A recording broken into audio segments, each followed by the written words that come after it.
नमामि गंगे की बैठक में मुख्यमंत्री नीतीश कुमार के शामिल नहीं होने पर बिहार में सियासत तेज हो गई है। मुख्यमंत्री नीतीश कुमार ने नमामि गंगे की होने वाली बैठक से खुद को किनारा कर लिया है।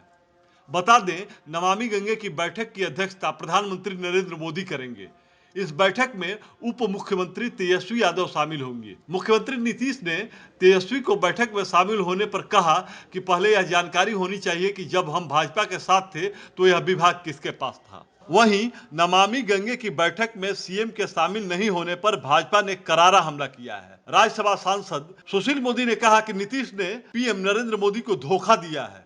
उन्होंने कहा कि नीतीश को पीएम से आंख मिलाने में संकोच होता है। वे मीटिंग में साथ बैठ करके कैसे आंख मिलाएंगे, इसको लेकर उन्हें संकोच होता है, लेकिन वे कब तक इससे बचेंगे? नहीं, देखिए, उनको लगता है कि कैसे आंख मिलाएंगे। जिस नरेंद्र मोदी को उन्होंने धोखा दिया, तो उनसे आंख मिलाना उनके लिए बहुत कठिन है। उनसे हाथ मिलाना, आंख मिलाना, अगल बगल में बैठकर किसी मीटिंग में भाग लेना, इसलिए उनको संकोच होता है। लगता है कि मैं किस मुंह से उनके सामने जाऊंगा, इसलिए वो जाने से बच रहे हैं। लेकिन कब तक बचेंगे? अब कल प्रधानमंत्री बिहार के दौरे पर कभी भी जब आएंगे तो प्रोटोकॉल है कि मुख्यमंत्री को जाना चाहिए एयरपोर्ट पर। अब देखिए, जाते कि नहीं जाते कि वहाँ भी किसी और को भेज देते हैं। ये लोकतंत्र के लिए ठीक नहीं है कि मुख्यमंत्री इस प्रकार की महत्वपूर्ण बैठकों में खुद न जाकर किसी और को भेज दे, ये उचित नहीं है।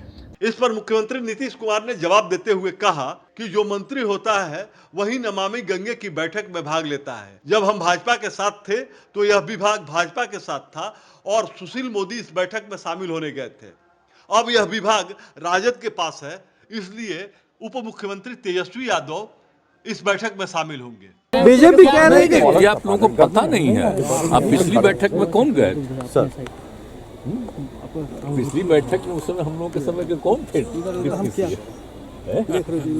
अब वही आज सवाल कर रहे हैं सर। और डिपार्टमेंट जो था उनके पास ही था सर, तो उनको तो भेजे थे हम लोग उन्हीं को।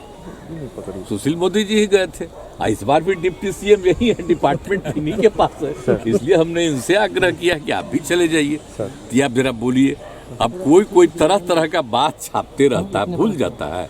आप पिछला मीटिंग जो किए थे वो यूपी में, तो वो उस समय कौन गए थे? कानपुर वही तो वहाँ पर कौन गए थे? और बाकी जो दिल्ली में मीटिंग हुई है उसमें तो हम बात किए ही है अलग अलग, तो लेकिन अलग अलग कर रहे थे। लोग जाएंगे और पूरा डिटेल बातचीत करके बताएंगे। और हम लोगों की जो इच्छाएं हैं शुरू से कि गंगा नदी के विस्तार के लिए और गंगा नदी के क्या होना चाहिए, तो ये तो हम लोग बहुत पहले से न कर रहे हैं जी। 17 में यहाँ मीटिंग किए, दिल्ली में मीटिंग किए, सब तरह से केंद्र सरकार को हम लोगों ने दिया है। तो अब जाएंगे ही तो सारी बात कहेंगे वहाँ पर। तो जो भी है यहाँ पर कितना और अच्छे ढंग से होना चाहिए, ये सब बात किया जाएगा। बिहार के लिए भारी उथल पुथल का साल होगा और 2023 में नीतीश कुमार बिहार के मुख्यमंत्री नहीं रहेंगे। महागठबंधन का ही कोई व्यक्ति होगा, तेजस्वी यादव होंगे, लेकिन नीतीश कुमार 2023 में बिहार के मुख्यमंत्री नहीं रहेंगे।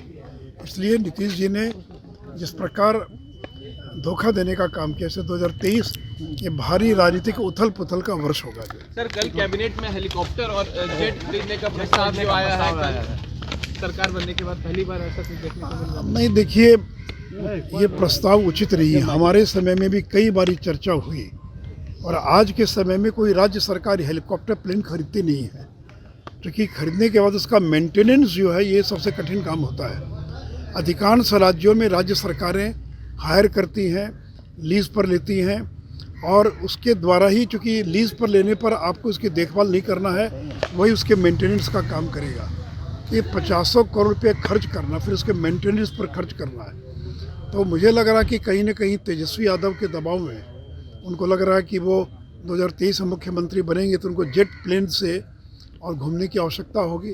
अरे अब तो जेट प्लेन बिहार के बाहर ही ना जाएगा, राज्य में तो हर जगह हेलीकॉप्टर जाता है और एक या दो 3 हेलीकॉप्टर आज तक हम लोग किराए पर लेकर काम चला रहे थे। क्योंकि किराए पर लेने का सबसे बड़ा फ़ायदा ये है कि उसको आपको मेंटेन नहीं करना है। और हमारा पुराना हेलीकॉप्टर इसलिए ख़राब हो गया कि हम लोग ठीक से उसको मेंटेन नहीं कर पाए। इसलिए मुझे ये उचित निर्णय नहीं लगता, इसलिए मुख्यमंत्री को इस निर्णय पर मुख्यमंत्री जुटे इस निर्णय पर फिर से विचार करना चाहिए। और जो आशंका व्यक्त की जा रही है कि उनको देश भर का भ्रमण करना है नरेंद्र मोदी के खिलाफ मरे हुए घोड़े को जिंदा करने के लिए, जो विपक्षी एकता के नाम पर, तो इसका इस्तेमाल तो बिहार में होगा नहीं, इसका इस्तेमाल तो बिहार के बाहर ही होगा। तो 2024 की तैयारी में अन्य राज्यों में जाने के लिए ही इस हेलीकॉप्टर और इस हवाई जहाज़ का सर्वाधिक इस्तेमाल करेगा। शायद इसीलिए भी ये खरीदा जा रहा है।